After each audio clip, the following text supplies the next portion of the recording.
Catalunya triomphante tornarà a chéri cae pleine, andare a questa gente tan ufana et tan superbe. Léo Ferré l'a dit, les plus beaux chants sont des chants de revendication. Léo Ferré l'a écrit, le vers doit faire l'amour dans la tête des populations. Il l'a clamé. À l'école de la poésie, on n'apprend pas, on se bat. En imaginant qu'on ne prenne pas la plume pour raconter une belle histoire, mais pour inventer un grand récit. En imaginant que le style ne soit pas un coup de crayon en l'air, mais un geste, comme une levée d'épée. On ne parle pas en buvant du thé, on ne mâche pas ses mots, on mord dedans. La poésie est un coup de gueule, sinon à quoi ça sert ? Il y a les guerriers et les guerrières des mots. Anna, Marion, Pierre-Alexis, Zoé, Esther, et depuis nos zones incertaines avec GPS précarisé, nous essayons de nous demander à quoi servent nos paroles et si elles valent la peine d'être prononcées sur une scène de théâtre. Les mots de la révolte. Les mots de la révolte, c'est le titre d'une série d'émissions. La première, un peu spéciale parce que c'est la première, et puis un peu spéciale parce que nous recevons quelqu'un d'autre que nous, Juan Branco. Avocat, journaliste, écrivain, militant. Normalement, on dit militant quand on ne veut pas dire de gros mots. Ici, on dit militant parce qu'on veut dire militant. Il n'y a pas à avoir peur des beaux mots. Radio 45e parallèle nord, qui croit au crépuscule parce qu'à la fin succède toujours le début.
Radio 45e parallèle nord.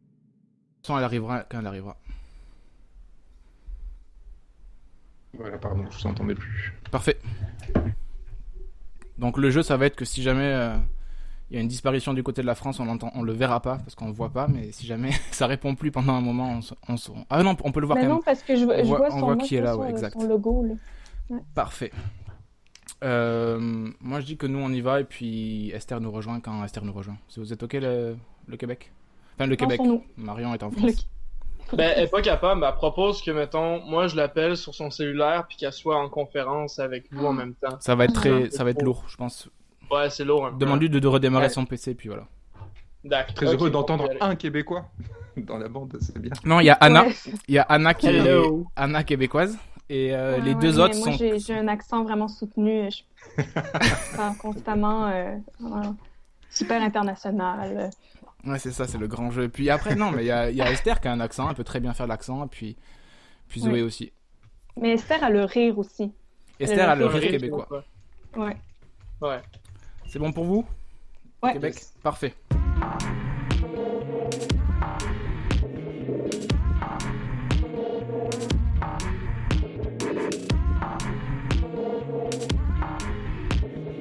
Radio 45e parallèle nord. Faire un peu l'animateur radio, c'est un peu stylé quand même, on présente et tout, là c'est sérieux, on arrête ta job, ça, quoi. Il faut présenter les gens, quoi. Donc Juan Branco, bonsoir. En direct de la France, nous du Québec, un peu de la France, on est chacun, il y a même la ville de Québec. On voulait vous recevoir pour notre émission qu'on avait intitulée Les mots de la révolte. Et vous êtes diplômé à Sciences Po Paris, puis ENS, je sais pas si ça parle pour le Québec, École normale supérieure en droit et en philosophie. Vous êtes avocat, conseiller juridique, journaliste au monde diplomatique. Jusque-là, c'est bon ou... Oui, ça va. Parfait.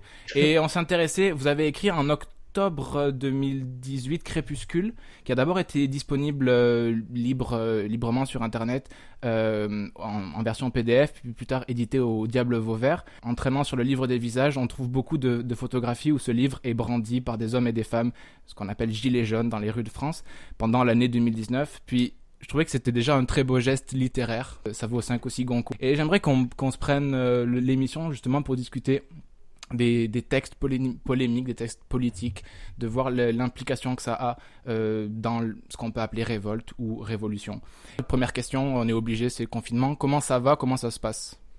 Écoutez, moi, ça a été un moment de reconfiguration très important pour moi, où le confinement est intervenu après une affaire qui a peut-être pas traversé l'Atlantique, mais qui s'appelait l'affaire Griveaux, qui a été extrêmement intense pour moi. J'ai été l'avocat d'un artiste russe, Piotr Pawlenski, qui est connu pour avoir mené des actions extrêmement radicales et intéressantes contre le régime de Poutine en Russie. Il s'était notamment cloué le scrotum sur la place Rouge. Il s'était enferré dans un nid de barbelés pour dénoncer les atteintes à la liberté et à la dignité humaine en Russie, ainsi de suite. Et il avait reçu l'asile en France de ce fait, et il a décidé de créer un site en janvier qui s'appelle Pornopolitique, et qui est censé concentrer toutes les ressources pornographiques qui touchent à des hommes politiques, de façon à essayer de renverser le panoptique, donc c'est-à-dire de faire des hommes politiques et femmes politiques les personnes les plus surveillées de la Terre. Et donc, dans ce cadre-là, il a publié une vidéo de Benjamin Griveaux, qui était candidat de Macron à la mairie de Paris, où on le voyait se masturber, une vidéo qu'il avait envoyée à une jeune fille sur Instagram alors qu'il était porte-parole du gouvernement français. Et je me suis retrouvé à défendre cet homme alors que j'avais attaqué très, très durement Benjamin Griveaux auparavant, dans Crépuscule notamment. J'avais été présent lorsque un Fenwick, donc un engin de chantier, avait cassé la porte du ministère des Relations, du porte-parole du gouvernement de la République française qu'il occupait à l'époque.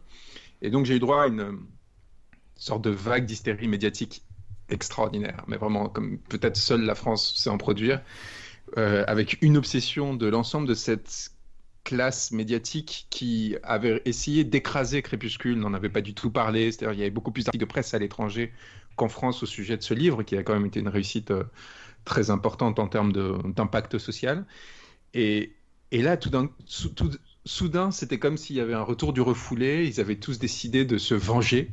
Et donc, je me suis retrouvé en une de tous les médias en permanence, accusé d'être l'instigateur de ce crime horrible qui avait atteint l'intimité d'un de nos dirigeants les plus importants. Et je me suis retrouvé dans une position assez incroyable parce que, vous voyez, vous m'avez envoyé le texte d'un des membres de la bande Abadère avant cet entretien, parce que vous vouliez me parler j'ai pas eu le temps de les lire, vous vouliez me parler du rapport entre, de littérature à politique et de l'écriture à la politique. Et c'était comme si on était devenus des membres de la bande Abadère quelque part. Vous voyez, on devenait une bande avec la copine de Piotr Pawlenski, qui était accusée d'avoir récupéré ces informations. Piotr Pawlenski les a republiées, et moi qui était censé être l'organisateur de ce complot qui avait fait trembler la République française. On ne sait pas trop pourquoi, parce que finalement c'est quelque chose de parfaitement anodin. Mais par contre, le traitement médiatique visait à faire de nous des ennemis publics, et c'était un harcèlement permanent, donc qui a consisté à revisiter l'ensemble de ma vie, à trouver toutes les causes de détestation qui pourraient se nourrir, etc. Et tout d'un coup, ça s'est arrêté, de par la grâce divine d'un virus qui a commencé à s'infiltrer partout dans le monde et qui les a encore plus fait peur que cette petite bande d'ennemis publics complètement anodine, en fait, qui jusque-là les traumatisait. Et donc, il y a eu un effet comme ça très brutal, où tout d'un coup, la vie s'est arrêtée, et la dernière trace de vie dans l'espace politique français avant cet arrêt soudain, c'était l'action terroriste ou anarchiste de ces hommes et femmes qui, théoriquement, l'avaient fait en commun. Donc moi, je me suis retrouvé face à cet abîme un peu étrange qui a atteint ma vie personnelle, ma vie intime, mes amours, etc. Évidemment, c'est extrêmement violent, et il a fallu reconfigurer tout ça. Donc là, on en sort... Pardon, c'est un peu long, mais... Non, mais donc le confinement, plutôt une pause qui a fait un petit... Une pause étrange, ouais. C'est-à-dire que vous imaginez ce que c'est, tout d'un coup, enfin, je sais pas si c'est imaginable, mais tout d'un coup, vous êtes exposé aux quatre vents, tous les matins, vous avez 1, 2, 3, 4 articles sur vous qui inventent encore ou trouvent des faits réels que vous avez fait quand vous étiez adolescent, jeune. Vraiment une sorte de...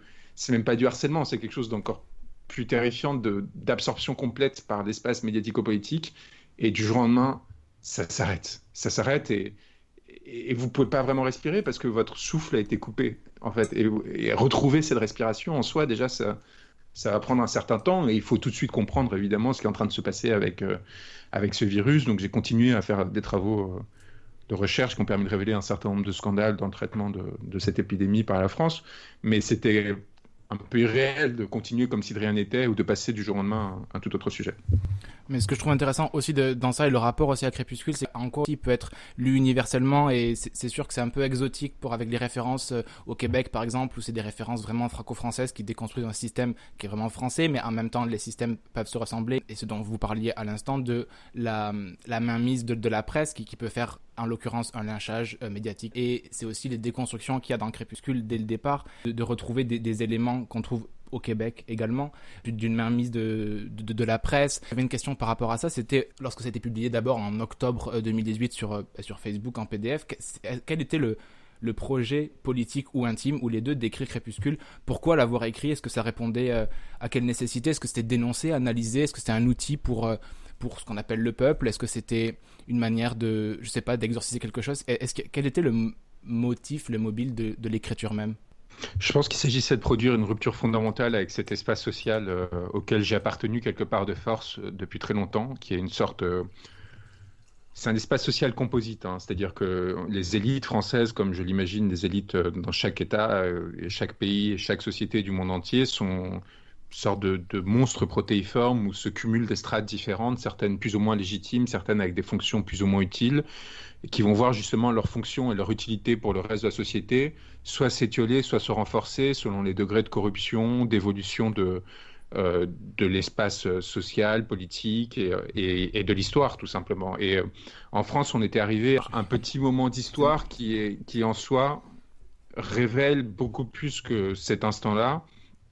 La France est arrivée avec Emmanuel Macron, qui n'est qu'un pur symptôme, à un niveau de désagrégation et de décomposition de ses élites extrêmement puissant. Or, comme la France fonctionne sur un modèle extrêmement hiérarchique et verticalisé, c'est un effet immédiat extrêmement fort sur l'ensemble de la population. Ce n'est pas une virtualité, vous voyez, c'est-à-dire que les fluctuations dans le degré d'exigence, de compromission, de non-compromission que s'infligent les dirigeants et les dominants, ces évolutions ont des effets très directs sur les vies de millions de personnes. C'est le fruit de cette verticalité, mais c'est aussi le fruit du niveau d'étatisation qui existe encore dans ce pays, la fascination pour le politique, la puissance de la concentration des ressources au sein du petit Paris, et ainsi de suite. Et donc, ce que moi je pense qu'il y a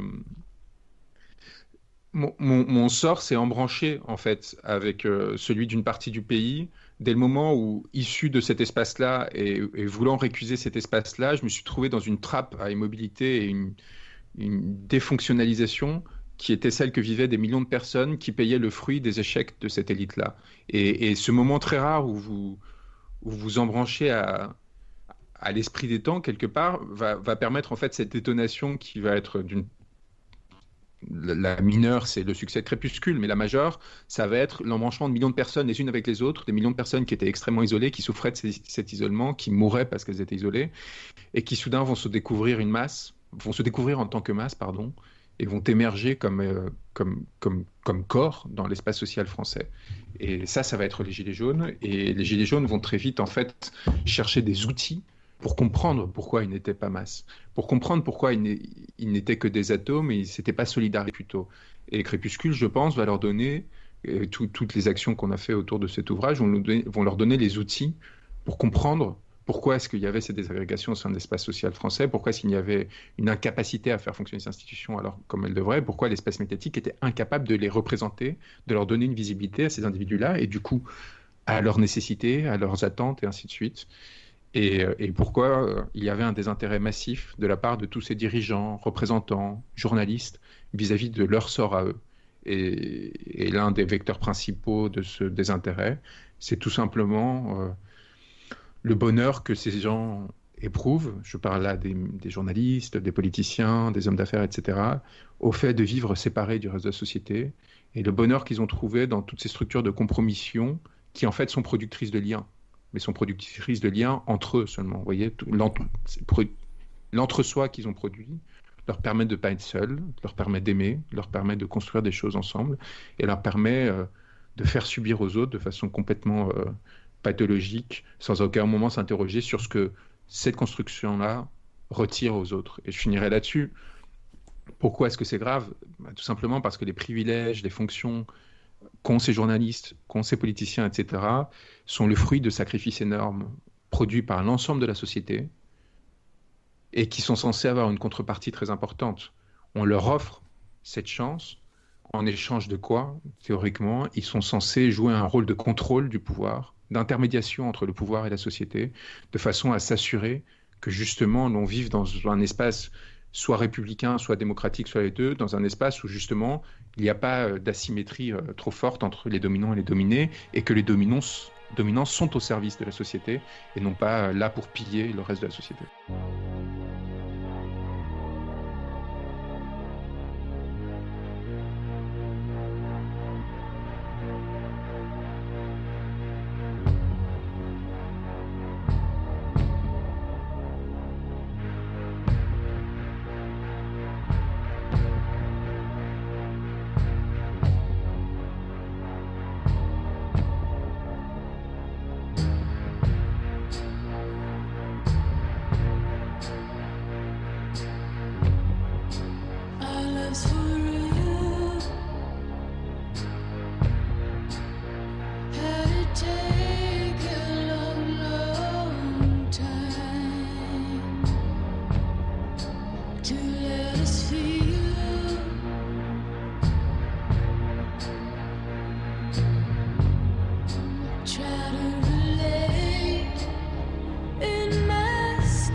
Still skips a beat.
la dernière émission qu'on a faite, c'était un peu la distinction entre l'histoire avec un grand H ou les histoires avec les petits S. Et je trouve que dans Crépuscule, il y a aussi l'idée qu'on plonge dans un monde politique, et ce monde-là qu'on voit, nous, depuis des journaux télévisés, où on imagine des gens derrière des caméras avec des beaux costumes, et on imagine toujours le destin politique, ou avec des notions qui nous sont complètement étrangères. Moi, je l'ai lu comme un outil, ou comme vraiment comme une manière de décrypter le monde. Macron a été perçu, en tout cas a été nommé par la presse comme un phénomène politique, avec des éléments presque religieux de prophète. Et je trouve que lorsqu'on lit ce texte, on se rend compte des mécanismes à l'œuvre, et que finalement toutes ces petites histoires avec des petits S rendent compte de cette grande histoire, et nous permet de pas se faire entre guillemets avoir par la grande histoire. Pierre-Alexis, t'as le texte sous les yeux ou pas? Ouais, tu parles de Je t'en prie. Crépuscule. Exactement. Ouais. Le pouvoir présidentiel entre en son crépuscule. Avec un temps de retard paraissent les épîtres décryptant les rouages d'une ascension présentée en son temps comme miraculeuse. Celle d'un jeune homme aux tempes blondes et aux yeux de ciel qui, par la seule grâce du talent et de l'audace, conquit tout un pays. L'innocent récit de cette immaculée conception, reprise en boucle et de façon unanime par une presse aux abois, se fêle avec la douceur des commencements. Comme en toute entreprise mal fondée, et l'épopée macroniste, comme nous le verrons, le fut particulièrement, les teintes de soufre recouvrent à vitesse brûlante les éclats de gloire que l'on avait cru définitivement tracés. Le contre-jour du pouvoir, fait de coulisses et compromissions, corruption et inféodation, de destins mobilisés pour arracher la France à ses destinées, apparaît pas à pas. Et ce contre-jour a une couleur bien particulière, celle du sang. Ce sang n'est point seulement celui des affairistes et des corrupteurs habituels, ces courtisans que charrient tous les pouvoirs. Il macule l'ombre d'Emmanuel Macron d'une substance plus particulière, faite de délinquants et intrigants que l'on pensait relégués en nos bas-fonds et arrière-plans. L'affaire va plus vite qu'espéré. Les révélations se succèdent, et voilà que le pari, qui consistait à prendre le pouvoir assez vite pour que les machines de propagande d'État sussent recouvrir à temps les laideurs de la démarche, s'apprête à être perdu. Les tempes juvéniles de l'intrigant semblent perler. Il est temps pour nous de l'achever. Merci beaucoup, avec une super voix d'acteur, t'as travaillé ça, c'est quand même, c'est remarquable, merci beaucoup. Naturel. Comment? Je dis pas du tout, c'est tout naturel. Est-ce que les textes, est-ce qu'il y a une concordance des temps entre un texte qui va éclairer une réalité politique, ou en tout cas qui a trouvé un écho dans un mouvement populaire qui sont les Gilets jaunes? Est-ce qu'il y a une manière de devancer entre guillemets l'histoire? Est-ce que ça répond à un besoin? Comment vous comprenez que ça ait à ce point-là, pardon des termes, marché ou fonctionné, et que ça ait à ce point-là trouvé un écho, parce qu'il a été téléchargé des milliers puis des millions de fois sur internet alors qu'il était gratuit, il a été en tête des ventes alors qu'il a eu aucun appui médiatique, et encore pendant qu'il était encore gratuit sur internet. Comment vous expliquez, ou vous l'expliquez pas, cette manière de pourquoi ça a fonctionné comme ça? Et puis on accueille, je crois, Esther qui est quelque part dans les limbes. Salut Esther. Je pense que c'est la conjonction des drames, en fait. C'est à un moment donné des ressentis qui s'accouplent et qui se synchronisent. Et je pense que le miracle est à l'image du miracle qu'a été ce mouvement qui, encore une fois, a fait se rejoindre des personnes complètement explosées, particularisées, et qui tout d'un coup...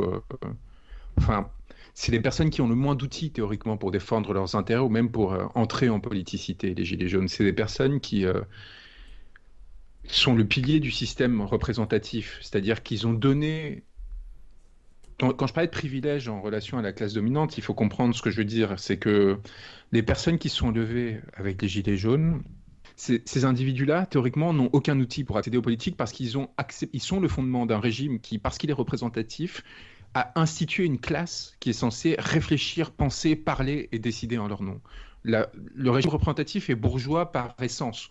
Il crée une classe spécifique au sein de la bourgeoisie qui va avoir pour fonction représenter, entre guillemets, c'est-à-dire d'intermédiaire entre le pouvoir et le reste de la société.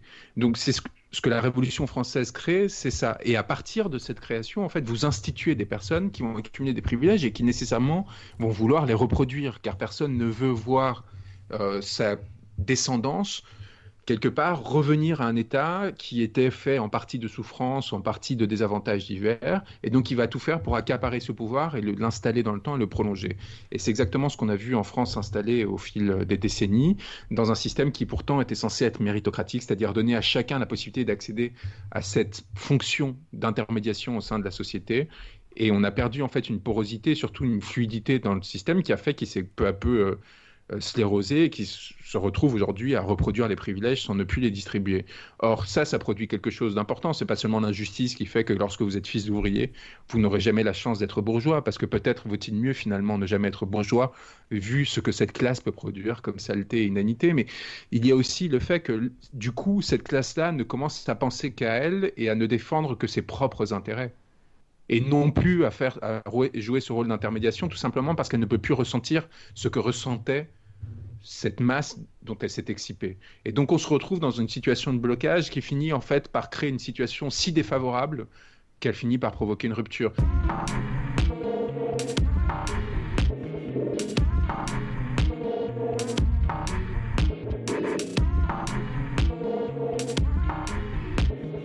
Radio 45e. Parallèle Nord.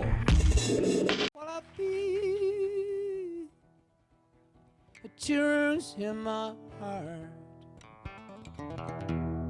You're looking in the eye of a devil's well. What I hear, tears in my heart. You're looking in the eye of a devil's well. Why did you go, son of a bitch? While flowing on this like a river streams, you're bidding in a herd of hell. What I hear, tears in my heart. What I hear, tears in my mind.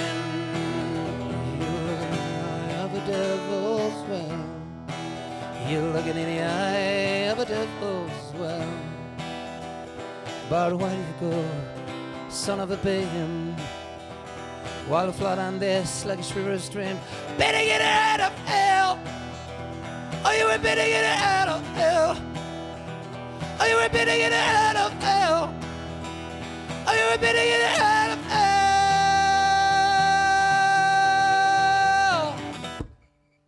Ce que racontent les hommes politiques, ce n'est pas ce que les gens pensent, mais ce qu'il faut qu'ils pensent. Et quand ils disent nous, ils ne cherchent qu'à baratiner pour que les gens croient y retrouver en mieux formulé ce qu'ils pensent et leur façon de penser.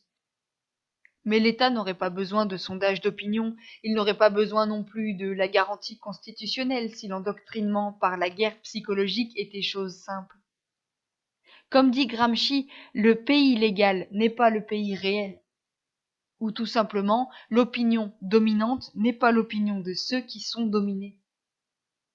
Comme si l'ennemi était l'idéologie qu'il crache, le baratin, les platitudes qu'on te serine dans la boîte à images avec le ton de consensus des hommes politiques, comme si les médias et les gens à qui l'on déverse toute cette merde étaient la même chose.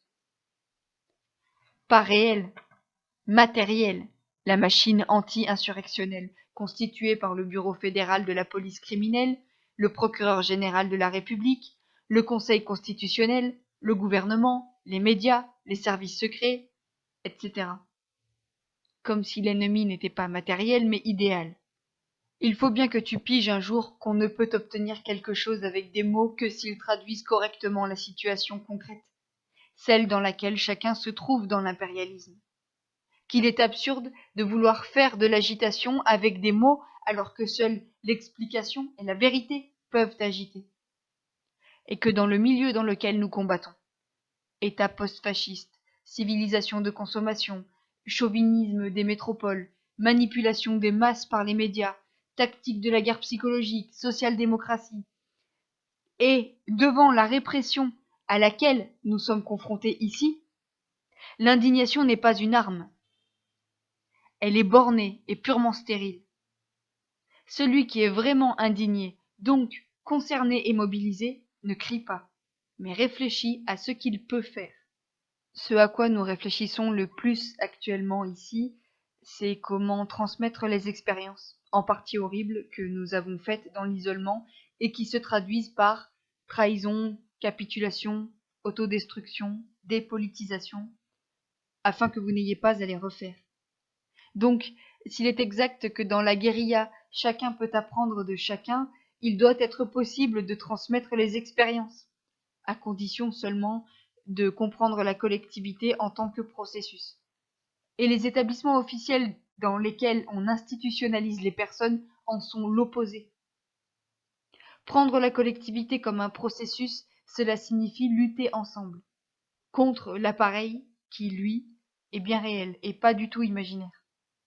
C'était une lettre d'Ulrich Meinhof à Anna Grabe du 19 mars 1976. C'était Marion Bajot à la lecture. Et maintenant, on retourne à nos ruptures.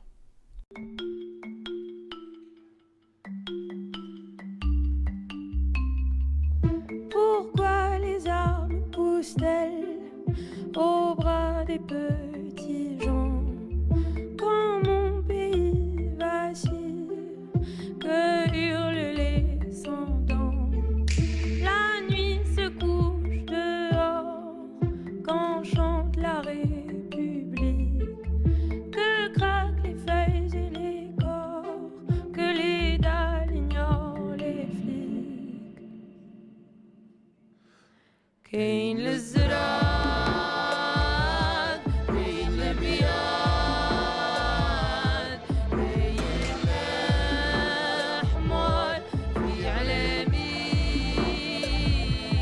hassa روحي كيما الباد حمام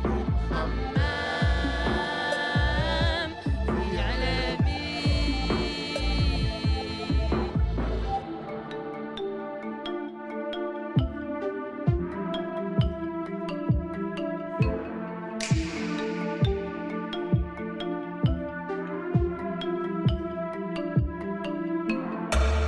Quoi si mes yeux te pleurent?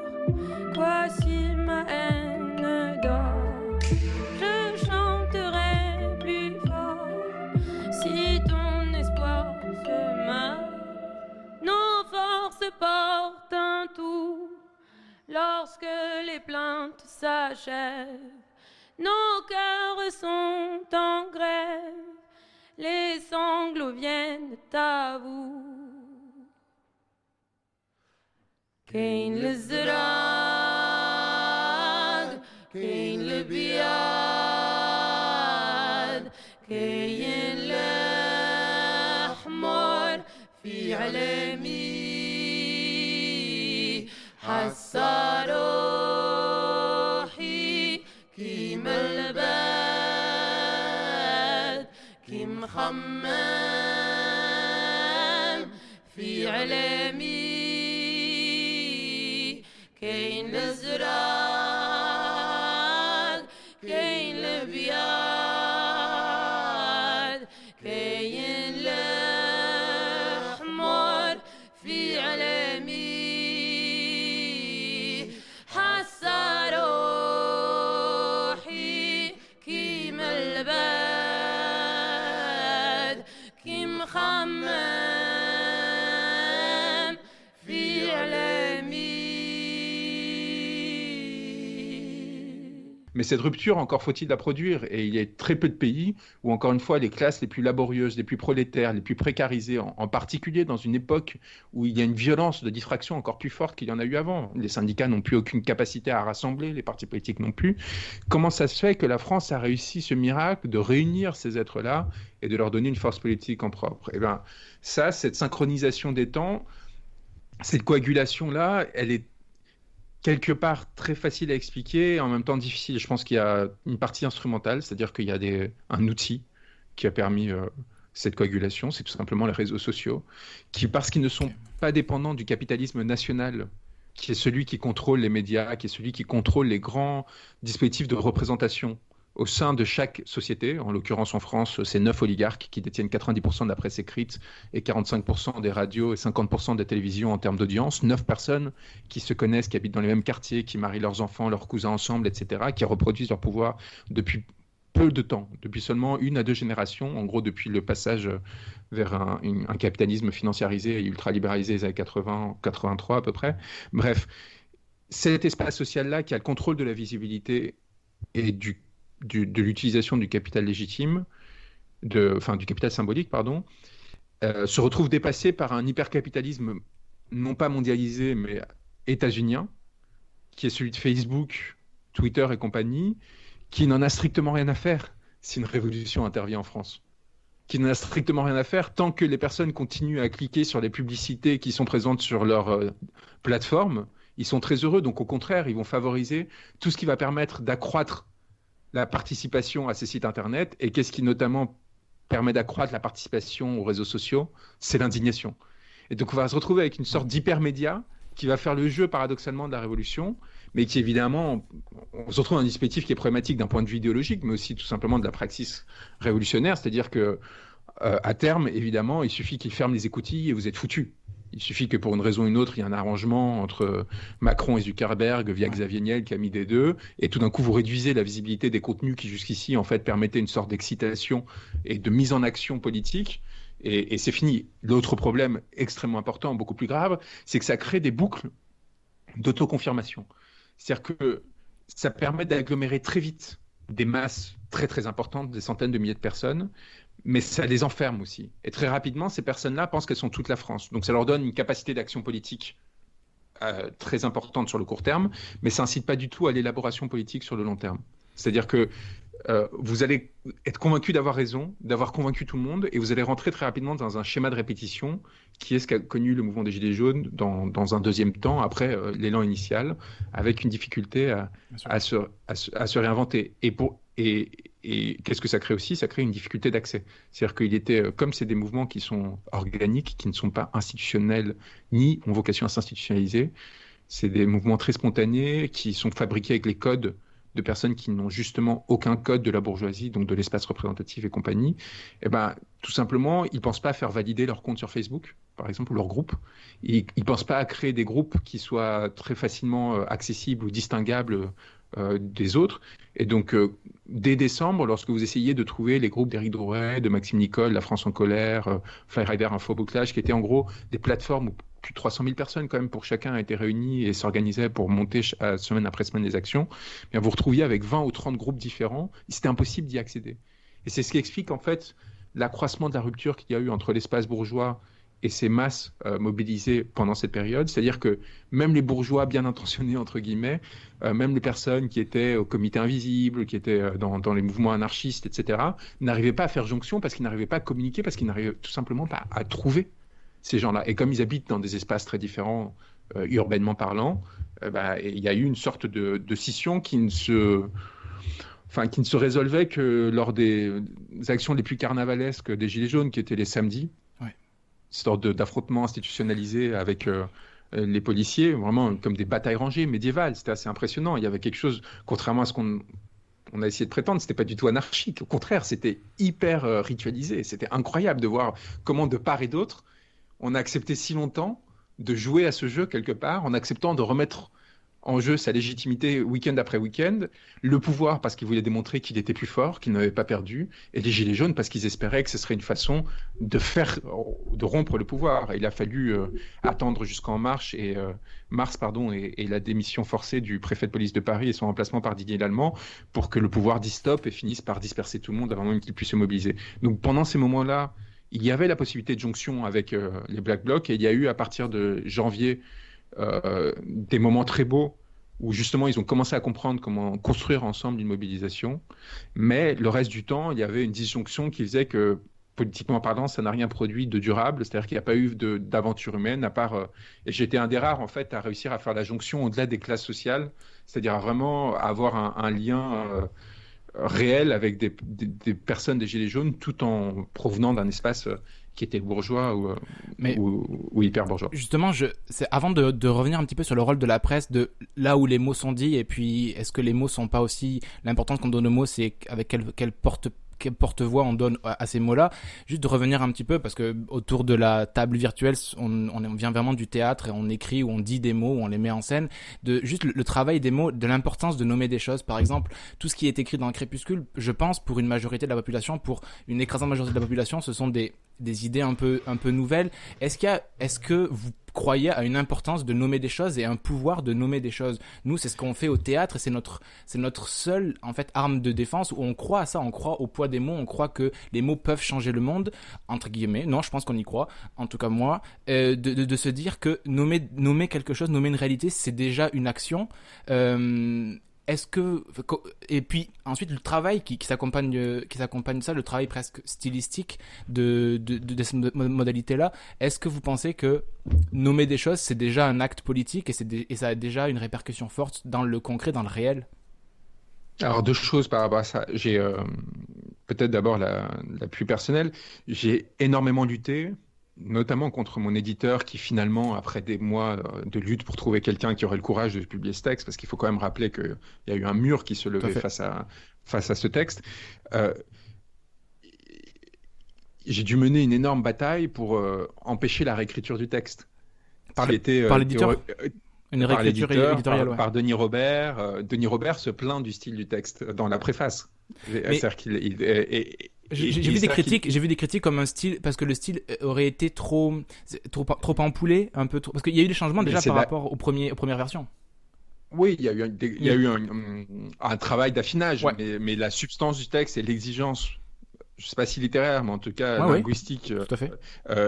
Elle a été préservée de haute lutte. Et la haine et la violence qui se sont projetées contre moi, puisqu'elles ne pouvaient s'appuyer sur les faits, même s'ils ont tenté à la marge, de la part de la bourgeoisie, de cette classe intermédiaire, encore une fois, qui voyait son rôle remis en question par ce mouvement, qui voyait que l'un des leurs rompait brutalement avec eux pour les dévaster, pour les humilier, pour montrer leur médiocrité, leur compromission, etc. Ça a été de dire leur principal outil, et ça dit leur désemparement, et en même temps, ça dit aussi l'importance que ça a dans ces espaces, le rapport à la distinction, etc. C'était de dire c'est mal écrit. C'est mal écrit. Qu'est-ce que c'est mal écrit? Et la tentative d'humiliation contre moi passait par se dire cette diction du mal écrire. Et mais plus que mal écrit, moi j'avais entendu que c'était presque l'argument de inaccessible, alors qu'au contraire, ça c'est l'argument bienveillant. Ça c'est ceux qui disaient non, mais il faut le rendre. Ça c'est l'argument de mon éditeur, de Denis Robert. Okay. Il faut le rendre plus accessible. C'est pas possible. Il faut que tout le monde puisse le lire, etc. Et moi je leur disais, écoutez, si ce livre a déjà été téléchargé plus d'1 million de fois, c'est qu'il y a un désir pour cet ouvrage qui ne doit pas être rompu, et qu'au contraire, justement, quand on a la chance, le miracle, on a ce miracle qui permet de mettre entre les mains. Moi, j'ai eu des messages de gens qui me disaient ça fait 20 ans que j'ai pas acheté un livre. Et quand on a la possibilité d'amener à ce désir de lecture, il ne faut à rien renoncer. Au contraire, on peut mettre un pied enfin dans un monde de médiocrité absurde et de médiocrisation qui est celui de la culture, entre guillemets, aujourd'hui dans les espaces occidentaux et français en particulier, et de dire non, exiger un rapport au langage qui soit défaillant ou pas, il faut absolument réimposer ça. Donc ça c'était très clair pour moi, c'était une lutte. Et je pense que je me suis autorisé cette forme d'écriture radicale potentiellement dans sa médiocrité. Enfin, vous voyez, parce que je veux dire, vous faites un saut de l'ange où vous risquez d'être ridicule parce que vous êtes trop emphatique, parce que vous êtes... Enfin, vous voyez, c'est justement parce que ça s'inscrivait dans une rupture sincère avec toute l'angoisse qu'aurait pu produire le jugement du tiers, du bourgeois, de ma classe sur ce dont j'étais capable. Et donc, je pense qu'il y a une correspondance entre le propos politique et la façon de le mettre en scène et de le projeter dans l'espace public, qui faisait que je me disais que j'avais plus rien à perdre, que je pouvais être entièrement moi, parfaitement moi, et qui a donné cette force-là. Et l'autre chose, la question de la puissance, enfin, quelque part de la capacité d'action de la parole. C'est une discussion que j'ai eue avec Serge Halimi, le directeur du Monde diplomatique, juste après l'affaire Ruffin, où je dénonçais Ruffin, donc un politicien de gauche français qui essaye de porter une parole populaire ouvrière. et avec qui j'avais une confrontation assez dure en novembre. Et je lui disais, mais vous savez, Serge, Ruffin n'a servi à rien vis-à-vis de ce mouvement, et je n'ai servi à rien vis-à-vis de ce mouvement. La seule chose que j'ai pu offrir à ce mouvement, c'est éventuellement leur donner un répit, un temps, face à la machine d'écrasement qui avait été mise en place par l'espace bourgeois pour les faire disparaître en les stigmatisant de ci, de ça, de ça. Et j'ai un peu ralenti ça en apparaissant comme un être doté d'un capital symbolique tel au sein de l'espace bourgeois qu'il ne pouvait pas être déconsidéré a priori, ce qui a produit des articles dévastateurs à mon encontre, par exemple l'Express qui disait à quoi joue Juan Branco, parce qu'il était impossible pour eux d'accepter que quelqu'un qui avait fait Yale, qui avait été au ministère des Affaires étrangères, qui était à Normal Sup et compagnie, puisse à un moment se retourner contre eux et prendre la parole au nom de ce mouvement qu'ils essayaient tout simplement pour des considérations bassement idéologiques et matérielles, d'opportunités, d'écraser. Et donc moi, j'ai eu cette forme d'exercice de couverture qui a duré le temps que j'ai pu durer, c'est-à-dire qu'il y avait une forme de date de péremption nécessaire, parce que à un moment ou un autre, ils finiraient par m'écraser, ces gens-là. Enfin, c'était pas tenable, mais en tout cas, pendant cette transition, ça m'a permis de faire la transition. Mais l'action politique des Gilets jaunes, elle est action, et elle se dispensait de mots, et c'est quelque chose qui est très nécessaire, enfin, en tout cas, qui nous ont rappelé, c'est que la lutte des classes existe en acte, en fait. Elle n'a pas besoin de Marx, elle n'a pas besoin des exégètes de Marx, elle n'a pas besoin de Juan Branco, évidemment, elle n'a pas besoin de n'importe quel intellectuel pour exister et se mettre en branle et produire des effets de violence qui vont essayer de bousculer l'ordre du monde et le transformer. Et donc, notre rôle, il se situe pas dans l'action politique directe. Enfin, si je dis nous, en tant que, justement, personnes qui essaient de se construire en tant qu'êtres de langage, et c'est tout, en fait. Je m'en tiendrai là. Même pas être de culture, parce que le mot de culture, je pense que je suis très d'accord avec Godard quand il dit que... Enfin, quand il rentre en guerre contre ce mot, il a une phrase assez drôle, il dit... enfin, pas drôle, mais très significative. Il dit « La culture est la règle et l'art est l'exception ». Et je pense qu'il faut s'en tenir de façon très forte, en fait, à ce prédicat, parce qu'il nous rappelle en permanence à quel point la menace du conformisme est présente lorsque l'on rentre dans les espaces d'intellectualisation. Et je pense que l'être pur de langage va pouvoir créer des espaces d'intermédiation qui vont permettre à des personnes d'agir dans le réel. Mais il n'y aura pas d'action dans le réel immédiate. Vous voyez, on va être des médiateurs. Et c'est là où peut-être le théâtre a un rôle un peu différent par l'engagement des corps qu'il produit. Mais j'ai un rapport au théâtre peut-être trop distant pour en parler. Mais en tout cas, du coup, ça a provoqué chez moi quelque chose de très évident, c'est qu'il fallait être présent immédiatement dans ces espaces-là et engager mon corps tout autant que ma parole, parce que, par ailleurs, cet engagement du corps était celui qui légitimait, qui donnait non seulement cette force à la parole, mais lui permettait de creuser le réel et d'en tirer quelque chose. Et ça, c'est extrêmement important. Pourquoi est-ce que la quasi-totalité des intellectuels français ont raté ce mouvement ? C'est parce qu'ils étaient en dehors de ce réel, c'est parce qu'ils avaient peur de descendre de leur appartement pour aller voir ce qui se passait quand ça se passait. Ouais. Et à un moment donné, cet embranchement, je pense qu'il est essentiel, pas seulement de façon simulée, mais... et j'irai peut-être trop loin, mais enfin, qui est le grand intellectuel du XXe siècle qui réussisse à embrasser en fait toute l'action... Enfin, qui arrive à embrasser une action politique à travers le langage et à travers la création, pour moi, c'est Pasolini. Et Pasolini, je pense que l'une des matières nourricières les plus fondamentales qui lui a permis de porter cette radicalité dans sa création, eh ben, je pense que c'était sa condition d'homosexuel catholique dans une société extrêmement violente de son rapport à cette minorité, de son rapport via le catholicisme, justement, qu'il a mis dans une tension telle dans le rapport au réel que ça a produit à la fois des effets physiques qui l'ont poursuivi jusqu'à sa mort, de jouissance, de violence, etc. Et en même temps, du coup, une nourriture extraordinaire qui lui a permis de nourrir son écriture et son action en tant que créateur. Et moi, je pense que j'ai vécu ça à ma manière, de par des histoires... Enfin, il y a eu quelques épisodes qui m'ont permis en fait d'accéder à cet embranchement juste avant les Gilets jaunes, en octobre, quand on en parlait, et peut-être un niveau de souffrance qui m'a permis d'entrer en syntonie avec des personnes qui, théoriquement, avaient un vécu tout à fait différent du mien.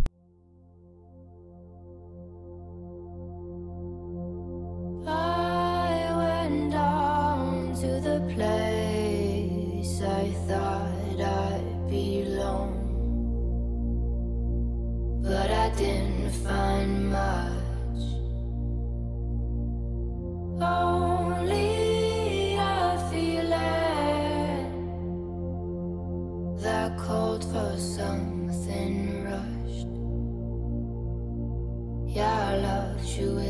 morning. Yeah, I loved you at night.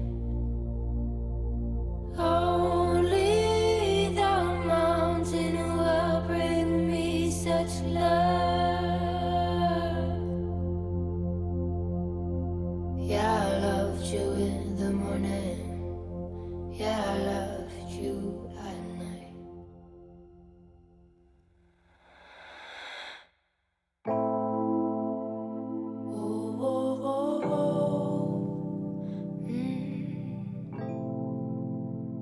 Oh, oh, oh. I stored my mind, my heart on an island to distance myself from where I've been. Oh, oh, oh. Carrying around my bloodstone, helping me face what is unknown.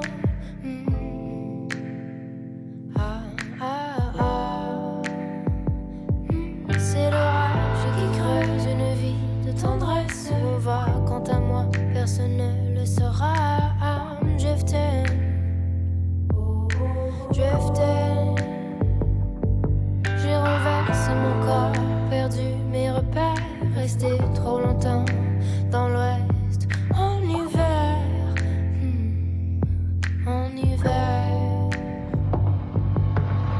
Late night landing in London's fog, keep me warm, yeah, that's enough for me.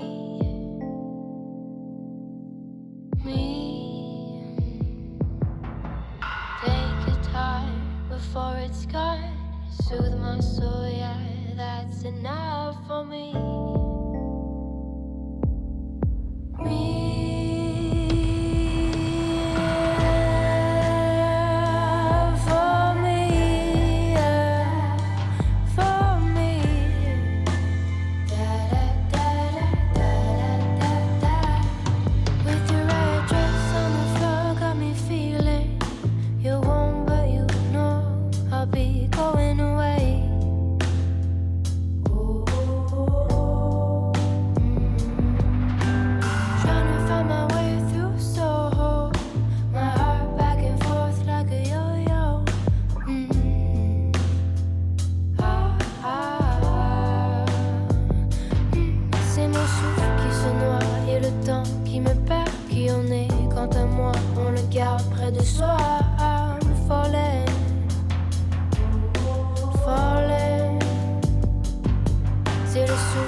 Change for you, even though I wanna feel you too. I'll never let you know.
Radio 45e Parallèle Nord. Vous citiez Godard tout à l'heure et je pense à son film Adieu au langage où il questionne justement ce que peut encore le langage, ce que peuvent les mots et en quoi les mots ne sont pas de la communication. Et je voulais discuter avec vous de comment a été compris ce langage sur les plateaux télévisés, français où j'ai envoyé des vidéos à mes camarades sur ces débats où on voit sur BFM TV par exemple qui tournent vite à la polémique, où souvent on vous sommet de nommer des mots, de condamner, de dire des choses. Je trouve ça assez remarquable, le poids du langage, justement. Ce langage-là, avec des mots, et vous parlez des intellectuels français qui sont engagés ou pas, de cette peur, cette prudence ou cette lâcheté de certains mots. Est-ce que vous trouvez ça condamnable ? Je pensais à Olivier Truchot qui vous demandait là de condamner l'acte. Et il n'arrivait pas à sortir de ce... Si vous ne prononciez pas le mot « oui, je condamne », il sortait pas de là et finalement vous étiez complice des plus grands méfaits. Et un des plus beaux moments dans cette période, c'était avant les Gilets jaunes, justement, c'était qu'on avait occupé l'école normale supérieure et je m'étais retrouvé invité sur BFM TV face à un chroniqueur et un présentateur et en effet, 20 minutes, tout à essayer de me dire, est-ce que vous condamnez ? Et c'était un comique de répétition génial parce que j'ai pas lâché pendant 20 minutes. Et à un moment, il y a un renversement de la violence enfin, il faut vraiment le voir. C'est-à-dire qu'à un moment, je leur dis, mais c'est vous qui faites naître les Black Blocs et qui vous faites tromper par les Black Blocs parce qu'en fait, derrière nous, il y avait que des images de Black Blocs et de violence, entre guillemets. C'était le lendemain du 1er mai. Donc on avait occupé dans la foulée l'école normale, il y avait Coupa, il y avait Lordon, il y avait Agamben, enfin c'était quand même un moment important dont personne évidemment n'a jamais parlé parce que ils ne savent même plus ce que ces gens représentent en termes de pensée, je veux dire dans l'espace médiatique entre guillemets, qui fait plus du tout intermédiation entre le réel, les intellectuels, la société, ainsi de suite. Bon bref, et donc pendant 20 minutes ils me disent mais vous condamnez, mais c'est pas possible, vous condamnez. Et à un moment je leur dis mais c'est vous qui les créez. Regardez, vous êtes en les montrant comme ça, vous êtes en train de faire exactement ce qu'ils cherchent, c'est-à-dire vous leur donnez une place qu'ils n'auraient jamais pu acquérir autrement.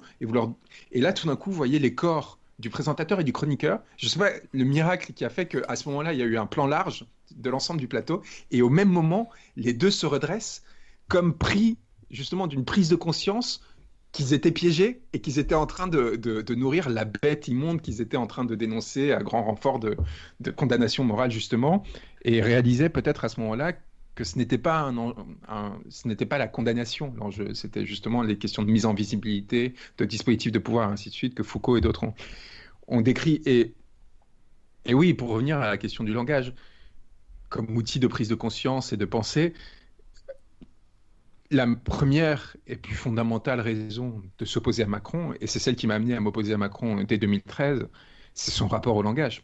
Ouais, il a écrit un livre qui s'appelle Révolution. Donc, Oui, et pourquoi est-ce qu'il écrit ce livre qui s'appelle Révolution sans prendre conscience du fait qu'il ne s'agit même pas d'une transgression scandaleuse, mais d'un ridicule qui va en fait le faire sombrer un moment comme un marquis poudré qui essaierait de se jouer...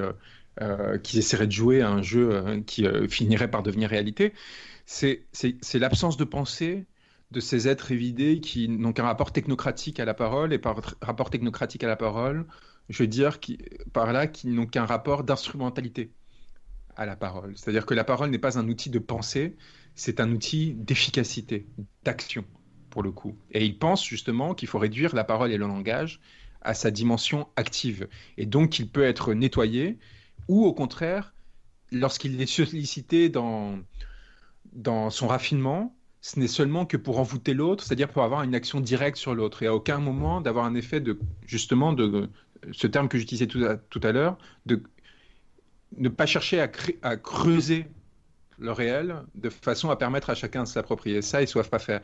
Et la première fois que j'entends Emmanuel Macron, c'est en 2013, il y a un colloque qu'il donne à Sciences Po, et je découvre ce sort de gloubi-glouba, de semi-cultivé, qui ne sait pas pourquoi il utilise des mots qu'il utilise souvent à contresens, ce qu'on a découvert plus tard comme étant une constante en lui, et qui du coup n'avait aucune idée de ce qu'il faisait avec le langage, en fait, tout en pensant le maîtriser, pardon. Et ça, c'est très important, parce qu'à partir de là, en fait, se dessine une idéologie, qui va épouser celle des temps, et qui va faire de cet être un esclave, en fait, esclave de ce non-rapport au langage. Et Mais Et évidemment, vous pensez qu'il sait, ouais. qu'il sait pas ce qu'il fait par exemple, dernièrement, il y a eu cette vidéo en France, je sais pas pour le Québec, c'est la tournée ici, mais où il parle, justement, il s'adressait aux artistes, et puis il se parle de la culture, et puis là, il se lance dans des métaphores filées, des comparaisons avec Robinson Crusoe, où c'est pas les bonnes références, même les éléments qu'il donne. Est-ce Ah que oui, vous pensez mais qu'il est conscient de ça, ou est-ce que c'est un effet, on dirait, un mauvais élève de classe préparatoire qui prépare un c'est oral ça. qui a pas bossé? Mais c'est juste ça. C'est un naze. Pardon. Enfin, je suis un peu. Ouais, mais il a C'est des un naze. conseillers, il a des conseillers, il est pas... Mais qui sont aussi nuls que lui. Moi, c'est mon drame, c'est d'avoir connu ces gens-là. Enfin, c'est mes camarades de promotion. C'est des gens c'est des personnes qui sont sans intériorité, sans vécu, et sans. Et c'est le drame du système français qui, du fait de cette médiocrisation que je vous décrivais tout à l'heure, de monopolisation de l'espace élitaire par une même classe, ça produit une réduction d'exigence. Ça fait que peu à peu, en fait, lorsque vous n'êtes en concurrence qu'avec des héritiers et non pas avec l'ensemble de la France, eh bien, le risque que vous prenez est à chaque fois moindre. Et du coup, l'exigence que vous infligez est à chaque fois moindre. Si 90% de ceux qui rentrent aujourd'hui à l'école normale supérieure ou à l'école polytechnique, etc., sont les enfants d'une même classe sociale, et que le bassin de recrutement se réduit d'autant, vous imaginez bien que génération après génération, eh bien, on se retrouve avec C'est un peu comme les familles royales européennes au XVIIe et XVIIIe siècle. C'est-à-dire qu'on arrivait à des niveaux de consanguinité tels qu'on se retrouvait avec, je pense que c'était Philippe V en Espagne, qui a appris à parler à 8 ans et à marcher à 4 ans. C'est-à-dire que c'est ce qui se produit à une échelle un peu plus large en France aujourd'hui avec nos soi-disant élites. Et du coup, ça produit un aveuglement collectif. Un aveuglement collectif sur cette médiocrité qui fait que quelqu'un qui arrive avec un langage un peu infatué, propre, comme vous le dites, un préparationnaire qui s'aime un peu trop et qui aime s'entendre disserter, eh bien, cette personne-là arrive à faire illusion.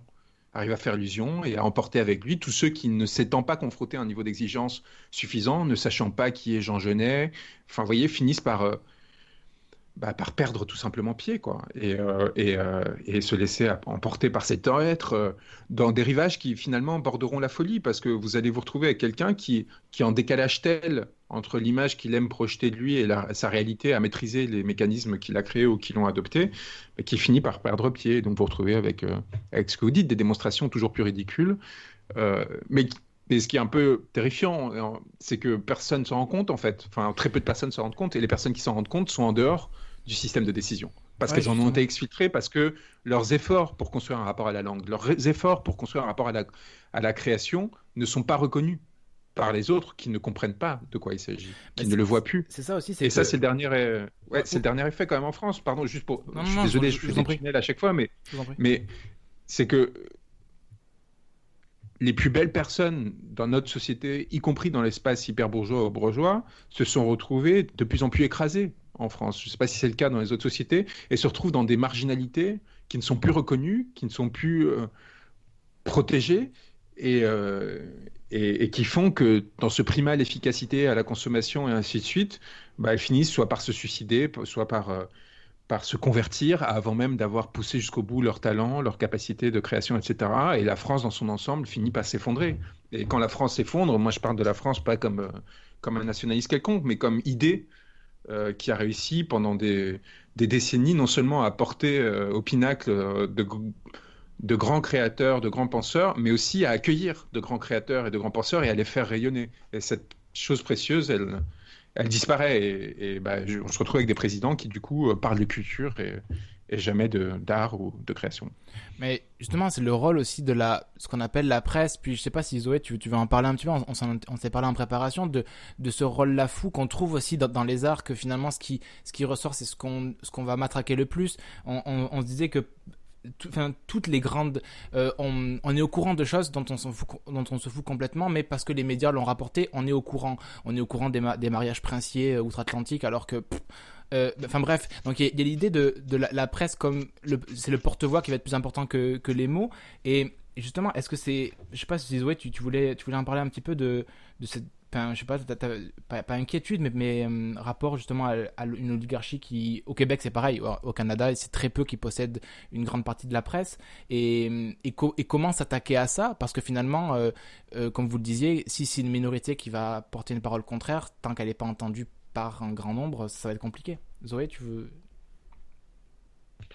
Oui, puis je me demandais aussi, parce que parce que je me demandais, par exemple, lorsqu'il y a un mouvement social comme celui des Gilets jaunes, par exemple, comment s'assurer que les élites qui sont au pouvoir et qui sont main dans la main avec les médias, comment s'assurer que ce mouvement-là ne se fasse pas donc récupérer par les médias et donc par les élites, parce que le peuple, les masses qui sont dans la rue n'ont pas nécessairement les codes, comme vous dites, de l'élite. Oui. Et donc, comment s'assurer que s'ils n'ont pas la main mise sur l'espace médiatique qui leur est octroyé, comment est-ce qu'ils peuvent s'assurer d'être entendus et qu'ils vont être vraiment vecteurs de changement et pas que leurs paroles soient complètement transformées ou que l'élite politique en fasse ce qu'elle en désire et donc protège encore ses intérêts au lieu de les écouter réellement? En restant sincère, et je suis désolé de faire appel à des choses si basiques quelque part, mais c'est exactement ce qui s'est passé avec les Gilets jaunes. C'est-à-dire que dès que quelqu'un a essayé d'utiliser la fonction de représentation ou de porte-parole qui soit lui avait été octroyée, soit qui s'était octroyé en accédant à ces médias, qui avaient besoin de relayer les paroles de ce mouvement, qui pensaient y voir un vecteur de spectaculaire qui servirait à leur audience sans être nocif. Et c'est là quand même où il faut rappeler quelque chose. Le principal vecteur de mal dans notre société aujourd'hui, c'est l'impensé. C'est-à-dire que ces gens-là fabriquent Macron par impensé et non pas par machiavélisme absolu. Et donc de la même façon, ils sont capables de donner un relais à une parole qui en fait leur est fondamentalement nocive et opposée comme les Gilets jaunes pendant toute une période parce que ils se rendent pas compte qu'en fait cette parole risque de les bousculer. Et donc comment est-ce qu'on reste tout simplement en restant dans un rapport de résistance. Et je pense qu'il y a eu quelque chose de très fort de la part des Gilets jaunes, c'est que ces Gilets jaunes se sont levés contre le principe de la société qui leur donnait la parole. Ils se sont levés contre le principe de démocratie représentative. C'était comme s'ils réclamaient une nouvelle étape dans la démocratisation du pays, c'est-à-dire après la révolution bourgeoise de 1789, la mise en place d'outils de démocratie directe qui leur permettraient de contrôler beaucoup plus immédiatement les élites qui parlaient en leur nom, qui décidaient en leur nom, qui les dirigeaient. Et je trouve qu'il y a quelque chose de très fort et de très émouvant à ce que ces personnes auxquelles la société n'a pas donné le temps, les outils pour déployer une pensée en propre, c'est-à-dire des personnes qui, pour beaucoup, ont commencé à travailler avant d'avoir leur bac, à 15 ans, à 16 ans, qui, lorsqu'ils ont eu des formations du supérieur, étaient pour la plupart du temps technique, professionnel. Eh bien, ces personnes-là ont été beaucoup plus intelligentes et beaucoup plus fines dans leur analyse politique que tous ces individus à qui on a offert la possibilité d'étudier pendant des années via Sciences Po, Normal Sup, la fac, etc. Pourquoi ? Parce qu'ils vivaient dans leur chair les conséquences de ce système politique et donc très rapidement, au bout de quelques semaines, ils ont demandé la mise en place d'outils de démocratie directe, que ce soit le référendum d'initiative populaire, les mandats impératifs ou révocatoires, c'est-à-dire des choses auxquelles a priori vous ne pourriez penser que si vous avez un bac plus 5 en droit constitutionnel, enfin vous voyez, c'est quand même théoriquement très technique, et en fait non, eux très intuitivement, ils ont compris et exigé. Pourquoi ? Parce qu'ils ont très intuitivement compris que ce qui ne fonctionnait pas dans la société telle qu'elle existe aujourd'hui, c'était justement cette intermédiation politique qui leur avait retiré le droit à la parole, leur droit à l'existence symbolique, et qui n'utilisaient plus ce retrait pour servir leurs intérêts, et au contraire pour accaparer et piller. Et donc, ils s'en sont tenus là, et dès qu'un représentant cherchait à rentrer dans l'espace politique, se voyait proposer d'avoir une invitation assez récurrente dans les médias, comme chroniqueur, payé, ou de lancer une liste aux européennes, ou ainsi de suite, il lui coupait la tête, symboliquement. Il l'éjectait immédiatement du mouvement. Il disait « tu n'existes plus ». Vous voyez, de la même façon que les sociétés primitives, entre guillemets, fonctionnent par le bannissement et l'exil, le principal outil et la principale force des Gilets jaunes, c'était celle de bannir les individus de leur mouvement, qui n'étaient même pas structurés, et du coup de leur empêcher de capter leur capital symbolique. Et du coup de rester préservés comme une unité qui, dans cette pureté et cette sincérité, eh bien, tiendrait bon, y compris s'il s'agissait d'agonir ou de mourir, parce qu'ils n'avaient pas réussi justement à provoquer la bascule, parce que le rapport de force ne leur était pas suffisamment favorable. Et moi je pense que là, il y a quelque chose de fascinant et d'extrêmement important comme le son. Et pourquoi est-ce que ça a été produit ? Tout simplement parce que ces personnes-là, et j'en reviens à cette distinction que j'ai faite tout à l'heure, ne jouaient pas à la Révolution.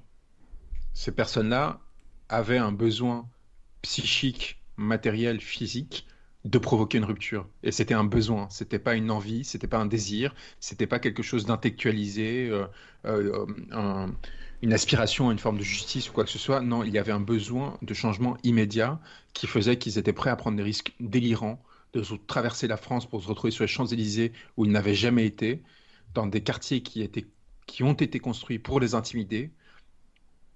Et ils ont été capables, dans ces espaces-là, de renverser la violence symbolique qui leur était appliquée et de tenir. Et ça, c'est quelque chose, je pense, honnêtement, d'unique dans l'histoire de France et peut-être mondiale, en tout cas quelque chose qui a été extrêmement sous-estimé et qui, faute de relais pour le coup intellectuel, n'a pas été assez pensé, pas assez propagé à l'échelle mondiale. Et il y a des personnes comme vous qui sont capables, à à grande distance quand même, de saisir ces signaux faibles, de les capter et de vous les réapproprier.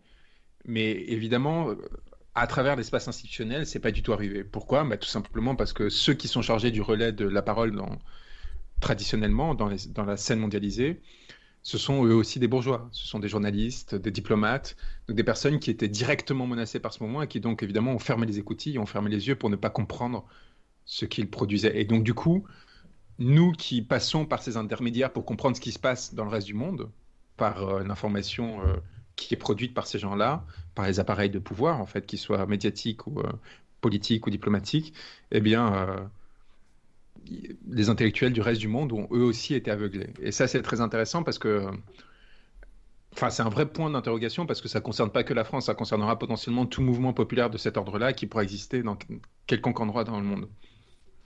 Merci beaucoup. J'aimerais qu'on aille vers la fin de l'émission parce que le temps passe et puis la France, il se fait tard. Je pense qu'il y a deux textes qui sont. Il y a un texte sur justement qui ferait le lien entre le rôle de la presse et justement un texte historique puisqu'il concerne un texte de la RAF, la conception de la guérilla urbaine et l'histoire, c'est quand aussi le passé éclaire notre présent ou le futur. Si tu pouvais lire ça, Zoé, aussi, je trouve que ça fait un lien vers la dernière partie de l'émission qui clairement les modalités de révolte ou les modalités d'action, parce que dans Crépuscule, il y avait dans le début du texte, vous parliez de textes impubliables institutionnellement, inlés du fait des liens de corruption, de népotisme et d'endogamie que l'on s'apprête à exposer. Et j'avais trouvé dans l'incipit aussi de ce grand texte manifeste, conception de la guérilla urbaine, quelque chose d'assez similaire. Si Zoé, tu as le texte sous les yeux, ce serait bien de le lire maintenant. Et après, j'avais un texte aussi du Comité Invisible qui justement nous amènerait vers la fin sur des modalités claires, des plans d'action concrètement. Puis voilà, si vous avez encore quelques minutes avec nous, ce serait ça le plan. Quelques camarades ont déjà des idées toutes faites à notre sujet. Pour eux, rattacher ce groupe anarchiste au mouvement socialiste n'est que démagogie de la part de la presse bourgeoise. Dans la mesure où ils l'utilisent de manière fausse et dénonciatrice, leur conception de l'anarchisme ne va pas plus loin que celle de la presse Springer. Nous ne discuterons avec personne à un niveau aussi débile. Pourtant, de nombreux camarades désirent savoir ce que nous en pensons. Notre lettre à 883 était trop générale. La bande magnétique d'une certaine Michel Rey, dont le Spiegel a publié des extraits, n'était pas authentique et provenait simplement de conversations privées. Cette femme voulait écrire un article en se servant de la bande comme aide-mémoire. Elle nous a roulés ou nous l'avons surestimée. Si notre pratique était aussi à l'emporte-pièce que certaines de ses formules, on nous aurait arrêtés depuis longtemps. Le Spiegel a payé Michel Rey $1000 pour cela. Que presque tous les journaux publient sur nous et comment ils l'écrivent n'est que mensonge, cela est clair. Les projets d'enlèvement de Willy Brandt qu'ils nous attribuent ont pour but de nous faire passer pour des débiles politiques. Le rapprochement qu'ils établissent entre nous et ceux qui ont enlevé un enfant tend à nous assimiler à des criminels sans scrupules quant au choix de leurs moyens. Cela va jusqu'à des détails de sources sûres, dans concrètes, détails sans importance, bâclés ensemble pour la forme. La question du type « que se serait-il passé si » est pourtant ambiguë, pacifique, platonique, moraliste, sans parti pris. Qui réfléchit sérieusement à une libération de prisonniers ne pose pas la question, il trouve la réponse lui-même. Avec de telles questions, les gens veulent savoir si nous sommes aussi brutaux que nous présente la presse Springer. On devrait nous faire réciter le catéchisme. C'est une tentative de bricoler la question de la violence révolutionnaire, de placer a un dénominateur commun la violence révolutionnaire et la morale bourgeoise, ce qui ne marche pas. Il n'y avait, dans la prise en considération des modalités, aucune raison de penser qu'un civil pourrait, et c'est ce qui s'est passé, se jeter au milieu. Que les flics s'en moqueraient, c'était clair pour nous. La pensée voulant qu'une libération de prisonniers soit menée sans armes est suicidaire. Le 14 mai, comme à Francfort, où 2 d'entre nous se sont barrés parce qu'ils devaient être arrêtés, parce que nous ne nous laissons pas arrêter facilement, les flics ont tiré en premier. Les flics ont à chaque fois ajusté leur tir. Nous n'avons en partie pas du tout tiré, et si nous avons tiré, c'est sans viser, à Berlin, Nuremberg, Francfort. C'est prouvable, parce que c'est vrai. Nous ne faisons pas utilisation de nos armes sans ménagement. Le flic, qui se trouve dans la contradiction entre son statut de petit homme et celui d'esclave du capitaliste, entre le fait de recevoir un petit salaire et celui de fonctionnaire du capitalisme monopolitiste, ne se trouve pas en situation de détresse. Nous tirons si l'on tire sur nous. Les flics qui nous laissent courir, nous les laissons aussi courir.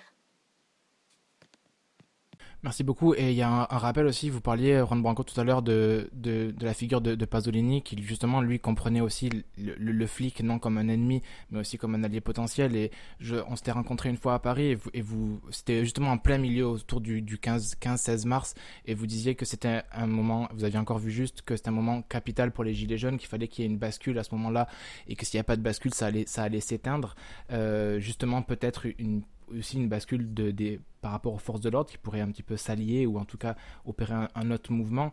Comment dans une société comme est la France par exemple, mais qui n'est pas si lointaine du Québec ou du Canada, une république, comment on trouve des modalités de révolte à l'intérieur de tout ça lorsqu'on est pris, comme vous le montrez dans Crépuscule, comme on peut le lire, l'entendre dans des formes de censure où l'information est en tout cas difficile d'accès. Comment on peut trouver des zones de révolte, sans parler encore de révolution, mais de rébellion? Je pense par le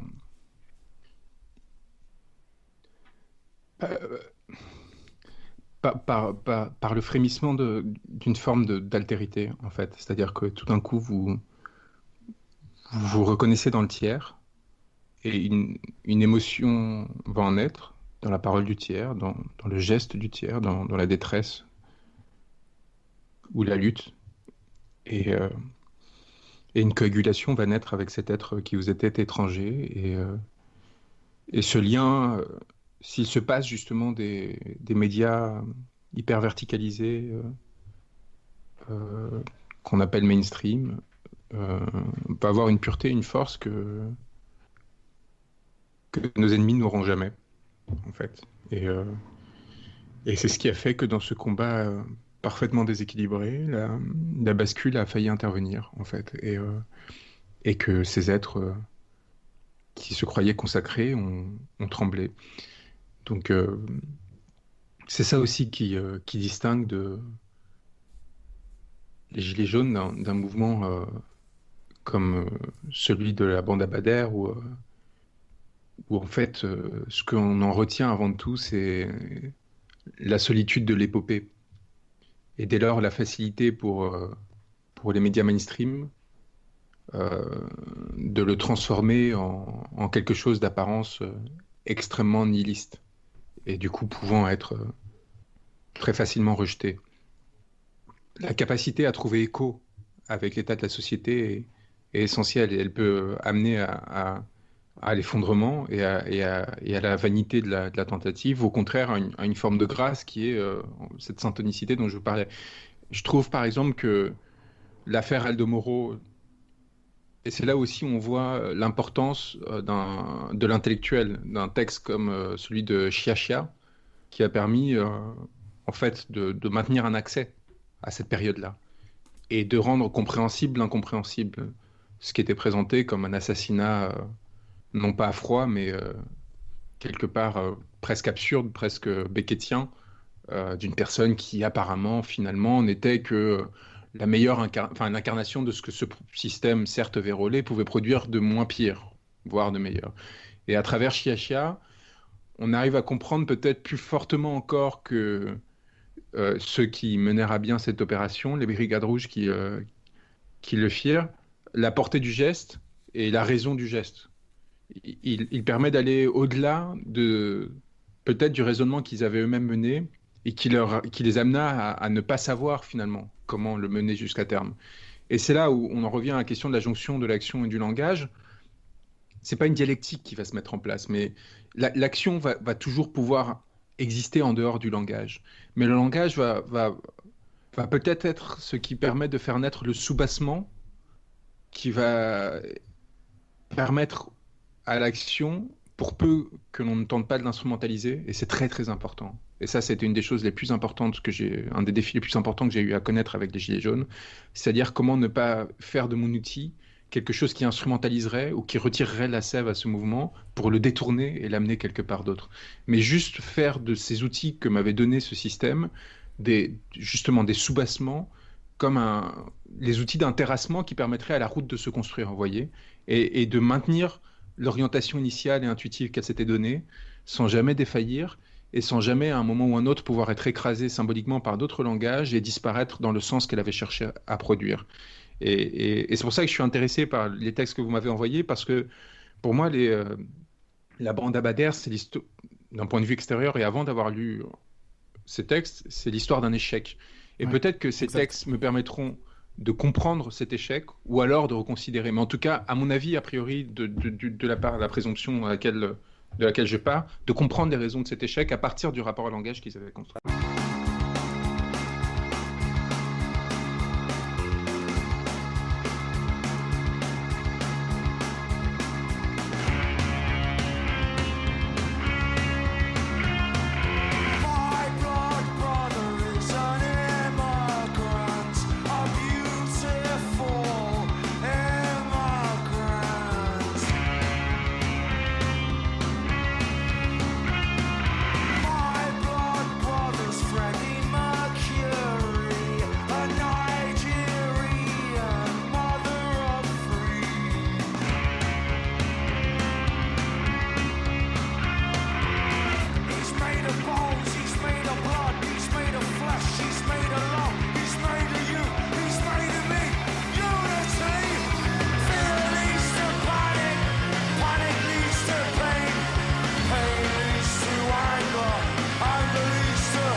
Radio 45e, parallèle Nord.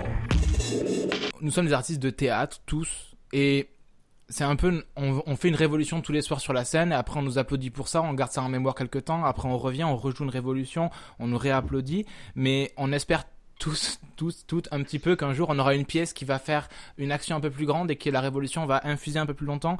Et c'était pour finir sur évidemment, lorsqu'on parle de révolution et de théâtre, avec les éléments de Brecht, quand c'est fini, quand la pièce est finie, qu'est-ce qui reste ? Et c'est Brecht qui dit ce n'est pas assez lorsqu'on exige du théâtre seulement des connaissances, des reproductions instructives de la réalité. Il faut que notre théâtre suscite de la joie de connaître, organiser le plaisir, de transformer la réalité. Et ça, c'est le rôle du théâtre. Et il a un petit rôle pour le spectateur. C'est un acteur qui commence quand finit le spectacle dans la vie. J'aimerais juste finir avec un texte. Évidemment, il y avait beaucoup de mots dans le comité invisible. Je t'avais donné ça, Anna, et j'aimerais juste finir avec vous, Juan Branco, savoir comment vous analysiez ça dans le rapport aux Gilets jaunes, qui est pas forcément un échec, qui est pas encore une réussite. Je sais pas si Anna, tu pourrais nous lire cet extrait-là qui est issu de l'insurrection qui vient, qui est quasiment à la fin du texte, et juste de voir après ce texte avec vous, Juan Branco, comment vous compreniez un petit peu, ou quel était votre instinct par rapport à cette suite des Gilets jaunes, comment on s'organise en force lorsqu'on ne veut pas forcément s'institutionnaliser ou se définir comme un mouvement particulier. Est-ce que, Anna, tu pourrais nous lire ça et ensuite on réagit là-dessus? Oui, bien sûr. Merci beaucoup. Puis ça soulève aussi la question de est-ce qu'il faut forcément être d'accord pour se créer un avenir, pour justement s'inventer une nouvelle réalité, en tout cas, je vais le lire puis on en parlera après. Merci beaucoup. Il faut en outre ajouter que l'on ne pourrait pas traiter l'ensemble de la population française. Il faudra donc faire des choix. C'est ainsi qu'un expert en virologie résume au Monde ce qui adviendrait en cas de pandémie de grippe aviaire, le 7 septembre 2005. Menaces terroristes, catastrophes naturelles, alertes virales, mouvements sociaux et violences urbaines sont pour les gestionnaires de la société autant de moments d'instabilité où ils assoient leur pouvoir par la sélection de ce qui leur complaît et l'anéantissement de ce qui les embarrasse. C'est donc aussi, logiquement, l'occasion pour toute autre force de s'agréer ou de se renforcer en prenant le parti inverse. L'interruption des flux de marchandises, la suspension de la normalité. Il suffit de voir ce qu'il fait retour de vie sociale dans un immeuble soudainement privé d'électricité pour imaginer ce que pourrait devenir la vie dans une ville privée de tout, et du contrôle policier libère des potentialités d'auto-organisation impensables en d'autres circonstances. Cela n'échappe à personne. Le mouvement ouvrier révolutionnaire l'avait bien compris, qui a fait des crises de l'économie bourgeoise les points d'orgue de sa montée en puissance. Aujourd'hui, les partis islamiques ne sont jamais aussi forts que là où ils ont su intelligemment suppléer à la faiblesse de l'État, par exemple lors de la mise en place des secours après le tremblement de terre de Boumerdès en Algérie, ou encore dans l'assistance quotidienne à la population du Liban Sud détruite par l'armée israélienne. Tout mouvement social rencontre comme premier obstacle, bien avant la police proprement dite, les forces syndicales et toute cette micro-bureaucratie dont la vocation est d'encadrer les luttes. Les communes, les groupes de base, les bandes se défient spontanément d'elles. C'est pourquoi les para-bureaucrates ont inventé depuis 20 ans les coordinations, qui, dans leur absence d'étiquette, ont l'air plus innocentes mais n'en demeurent pas moins le terrain idéal de leurs manœuvres. Qu'un collectif égaré cessait à l'autonomie, et ils n'ont alors de cesse de le vider de tout contenu en écartant résolument les bonnes questions. Ils sont farouches, ils s'échauffent, non pas par passion du débat, mais dans leur vocation à le conjurer. Et quand leur défense acharnée de l'apathie a enfin raison du collectif, ils en expliquent l'échec par le manque de conscience politique. Un autre réflexe est, au moindre mouvement, de faire une assemblée générale et de voter. C'est une erreur. Le simple enjeu du vote, de la décision à remporter, suffit à changer l'Assemblée générale en cauchemar, à en faire le théâtre où s'affrontent toutes les prétentions au pouvoir. Nous subissons là le mauvais exemple des parlements bourgeois. L'Assemblée n'est pas faite pour la décision, mais pour la palabre, pour la parole libre, s'exerçant sans but. Le besoin de se rassembler est aussi constant chez les humains qu'est rare la nécessité de décider. Se rassembler répond à la joie d'éprouver une puissance commune. Décider n'est vital que dans les situations d'urgence où l'exercice de la démocratie est de toute façon compromis. Pour le reste du temps, le problème n'est celui du caractère démocratique du processus de prise de décision que pour les fanatiques de la procédure. Il n'y a pas à critiquer les assemblées ou à les déserter, mais à y libérer la parole, les gestes et les jeux entre les êtres. Il suffit de voir que chacun n'y vient pas seulement avec un point de vue, une motion, mais avec des désirs, des attachements, des capacités, des forces, des tristesses et une certaine disponibilité. Si l'on parvient ainsi à déchirer ce fantasme de l'Assemblée générale au profit d'une telle assemblée des présences, si l'on parvient à déjouer la toujours renaissante tentation de l'hégémonie, si l'on cesse de se fixer la décision comme finalité, il y a quelque chance que se produise une de ces prises de masse, l'un de ces phénomènes de cristallisation collective où une décision prend les êtres, dans leur totalité ou seulement pour partie. Merci beaucoup Anna, c'était un peu ma dernière question qui est pas une question précise de justement je sais pas déjà comment vous vous reconnaissez ou pas, ou comment vous comprenez encore le comité invisible. C'était un texte de 2007 évidemment qui est à la fois prophétique de certaines choses et peut-être daté pour d'autres, mais justement cette idée qui m'intéresse beaucoup de saboter toute instance de représentation, je l'ai cité, de généraliser la palabre, abolir les assemblées générales. C'est toujours l'idée lorsqu'on a un mouvement social, et les gilets jaunes précisément, de vouloir le définir, le catégoriser, d'avoir des représentants. Hier encore ou avant-hier, Jérôme Rodriguez, un des membres forts des gilets jaunes, demandait il faut qu'on se trouve un chef. Comment vous comprenez ça aujourd'hui? Quel est votre instinct par rapport à la suite? Et comment ce mouvement peut rester une force sans justement se rouiller dans une identité d'un parti politique ou une force du passé? Les gilets jaunes reviendront parce que leur nécessité est créée et construite par l'évolution de la société et des politiques qui la forment. Cette atomisation, cette fragilisation du rapport à l'altérité et au lien ne va pas cesser de produire ses effets, et pour eux, ce sera toujours la lutte ou la mort. Et lorsque la mort rôdera, alors il faudra attendre que cette étincelle renaisse d'une façon ou d'une autre. Et il n'y aura pas besoin de chef, il n'y aura pas besoin d'organisation, il n'y aura pas besoin de représentation pour le faire renaître. Là où il y aura besoin de ces dispositifs, c'est pour éviter... Pardon, ça s'était coupé. Ouais, un petit peu, on a perdu un petit peu la fin, ça avait l'air ultra important, donc si on peut reprendre.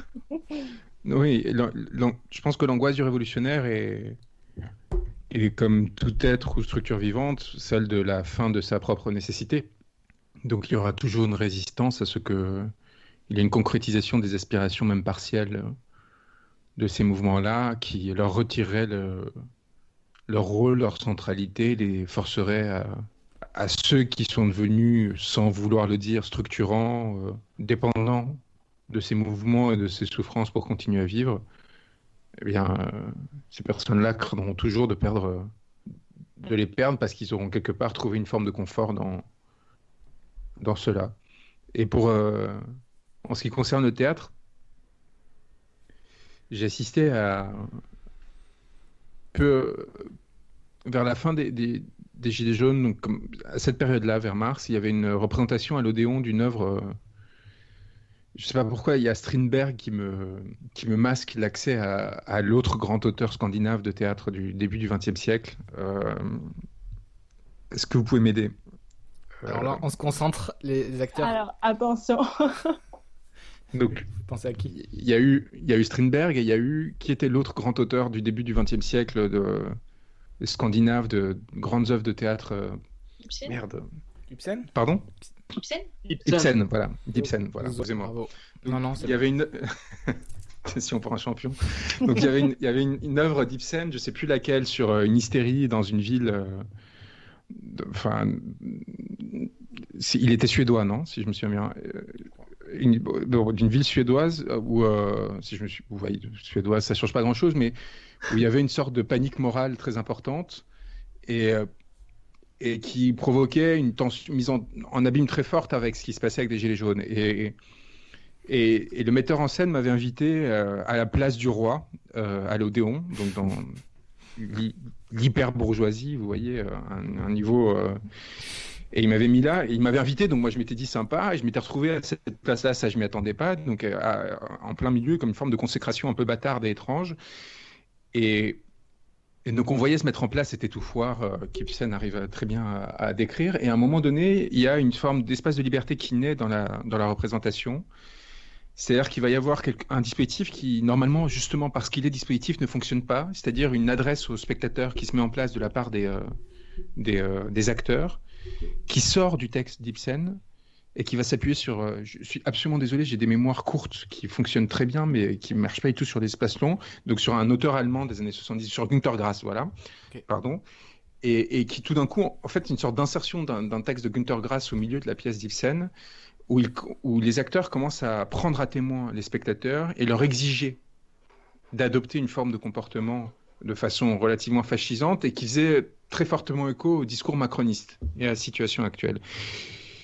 Et là où il y a une force extraordinaire, c'est que ça a évidemment pas produit de jouissance, mais une gêne terrifiante dans ce public qui était en fait un public parfaitement réactionnaire qui se veut progressiste, qui veut croire, jouer, voir la révolution être mise en scène, et qui tout d'un coup là-dedans, face à ce dispositif d'autorité, puis de renversement d'autorité, d'humiliation que les acteurs tentaient de leur infliger en leur parlant de leur responsabilité dans ce qui se passait, se retrouvaient dans une sorte de situation terrifiante dans laquelle ils hésitaient à se lever pour obéir, en même temps certains le faisaient, et là il y a eu quelque chose d'extraordinaire, et je pense que le metteur en scène a voulu me faire assister en fait à cette mise en tension de cet espace social que j'avais tenté de mettre en œuvre jusqu'alors. Mais pourquoi est-ce que je parle de ça? C'est parce que ça a été un moment où ça a été le seul moment de toute la pièce où le théâtre faisait sens, où à nouveau en fait le dispositif théâtral produisait un effet sur le réel. Et cet effet sur le réel passait par une mise en tension du public beaucoup plus violente et radicale que tout ce que Ibsen aurait pu créer, qui en fait avait vocation, je parle de la pièce d'Ibsen, à créer un dispositif de purgation. Et à un moment, en fait, la purgation n'est pas tolérable. Il y a des moments historiques où le théâtre n'est pas autorisé à produire de la purgation.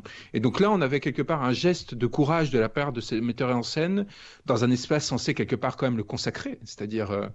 Théâtre de l'Odéon, il arrive enfin dans des salles pleines face à la crème de la crème, etc., à quelque part les envoyer chier et leur dire allez vous faire foutre, vous n'êtes que des salauds, et Ibsen n'était qu'un salaud, et tout ceci n'est qu'une saloperie. Et il y avait dans le jeu d'acteur quelque chose qui vraiment respirait la vie, vous voyez, une forme de libération à pouvoir...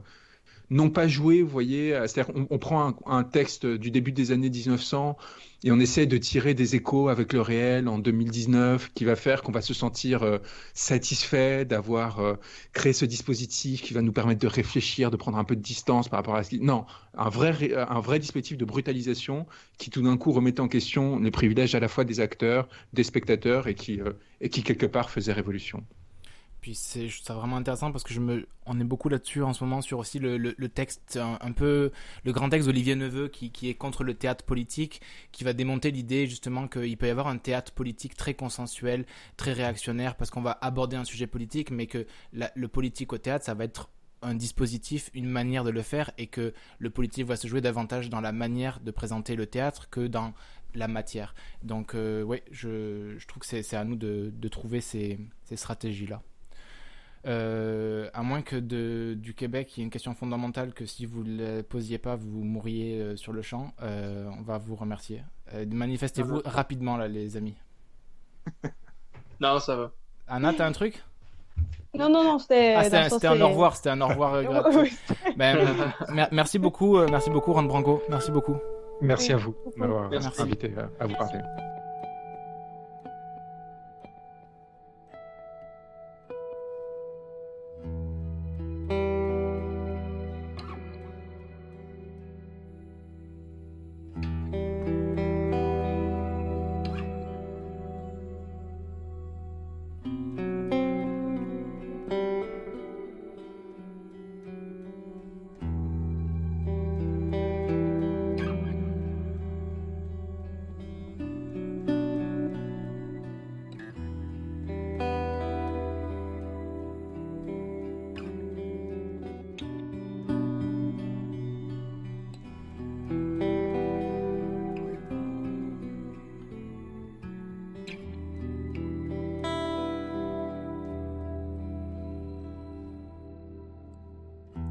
tous les jours à midi, on rassasie les seins. Le soleil amoureux exerce sa violence. Des ruisseaux de mercure envahissent les mains et des oiseaux dorés meurent dans le silence. Nous sommes tous ici pour pleurer et sourire. Nous sommes tous ici pour choisir nos prisons. Nous sommes tous ici pour tuer nos délires. Nous sommes tous ici pour mourir de raison. J'aimais trop les vergers lorsque j'avais 3 ans. Un jour il y a eu quelqu'un ou quelque chose, un passant qui a dit quelques mots en passant, un soldat enterré sous le buisson de roses.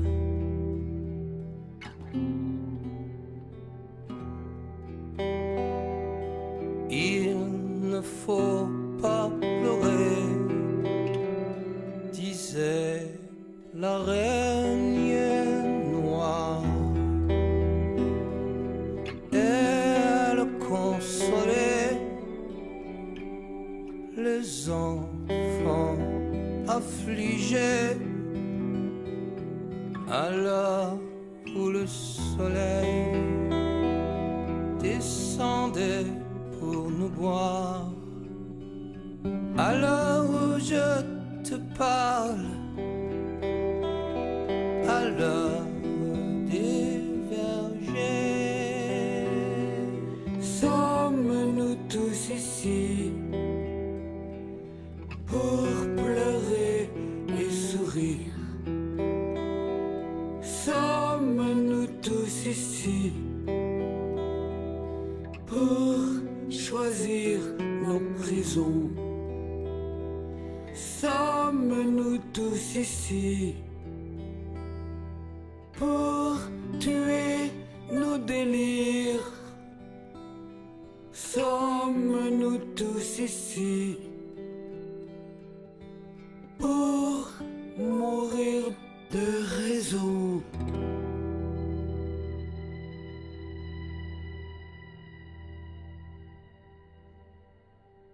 Manifestation. Paris, Lyon. En France, dans le monde. CGT, CFDT. Manifestation à coups de sigles de syndicats. Manifestation à coups de cycles. Ne pas oublier que faire la révolution, c'est faire un tour sur soi-même. Chaque année, on parle des casseurs. Ne pas justifier. Justifier un peu quand même. Dire « oui, mais quand même ». Dire « oui, mais ce n'est pas la majorité ». Parler des Black Blocs. Ça fait plus scientifique que casseurs. Faire un article intitulé « Qui sont les Black Blocs ?» Faire semblant de poser la question. Faire semblant de faire un débat. Et puis inviter un professeur de philosophie. Se demander « Est-ce que la violence est légitime ?»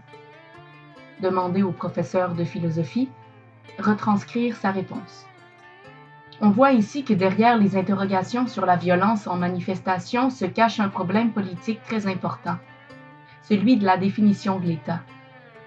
Celui-ci est-il l'émanation du peuple souverain ou bien la représentation de l'élite? Est-il la forme organisée de la majorité ou bien le bras armé de la minorité? Est-ce qu'on peut se dire, et si la minorité a raison? Si la minorité n'est pas l'élite? Est-ce qu'on peut se demander, et l'art dans tout ça? Ben non. Mettre les articles sur le grand livre des visages. Commenter, partager, hashtaguer, multiplier les sources, répéter sans vomir. Citer encore la réflexion de l'évêque Dom Helder Camara. Il y a 3 sortes de violence. La première, mère de toutes les autres, est la violence institutionnelle, celle qui légalise et perpétue les dominations, les oppressions et les exploitations, celle qui écrase et lamine des millions d'hommes dans des rouages silencieux et bien huilés. La seconde est la violence révolutionnaire, qui naît de la volonté d'abolir la première. La troisième est la violence répressive, qui a pour objet d'étouffer la seconde en se faisant l'auxiliaire et la complice de la première violence, celle qui engendre toutes les autres. Il n'y a pas de pire hypocrisie de n'appeler violence que la seconde, en feignant d'oublier la première qui la fait naître et la troisième qui la tue. Pensez à la fin de Fight Club. Pensez à Brad Pitt ou à Edward Norton ou à Tyler Durden qui est l'un et l'autre et citez encore. Je vois ici les hommes les plus forts et les plus intelligents que j'ai jamais vus. Je vois tout ce potentiel et je le vois gâché. Je vois une génération entière qui travaille à des pompes à essence, qui fait le service dans des restos ou qui est esclave d'un petit chef dans un bureau. La pub nous fait courir après des voitures et des fringues. On fait des boulots qu'on déteste pour se payer des merdes qui nous servent à rien. On est les enfants oubliés de l'histoire, mes amis. On n'a pas de but ni de vraie place. On n'a pas de grande guerre, pas de grande dépression.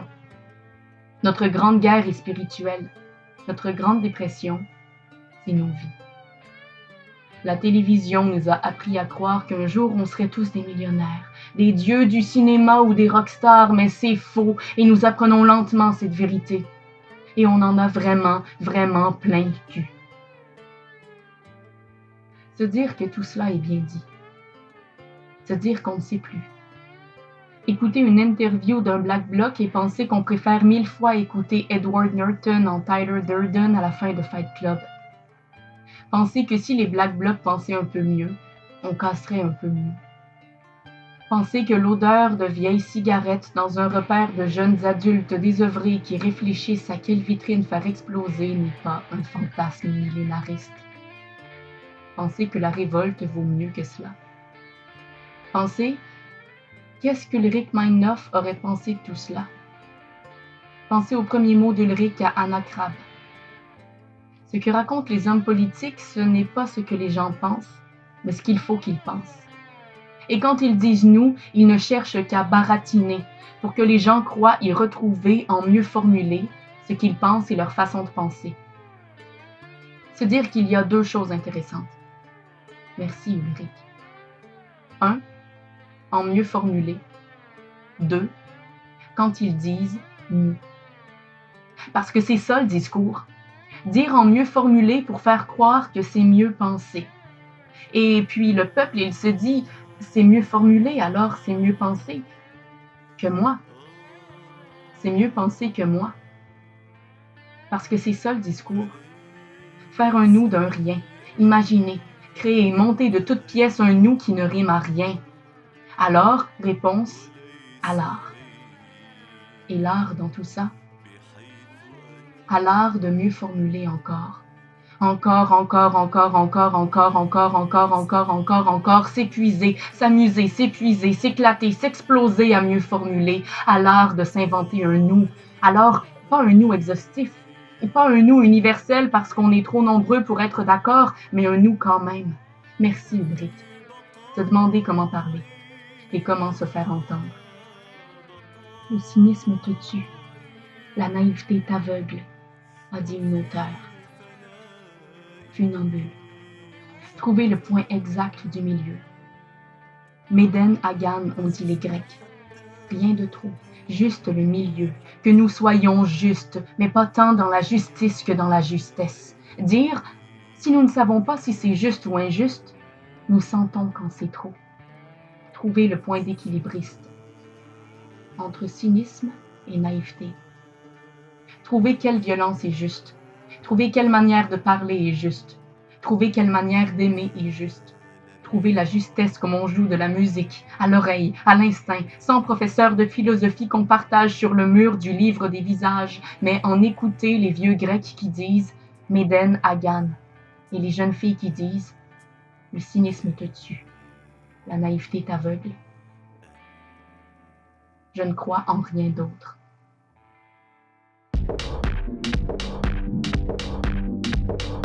Radio 45e. Parallèle, non.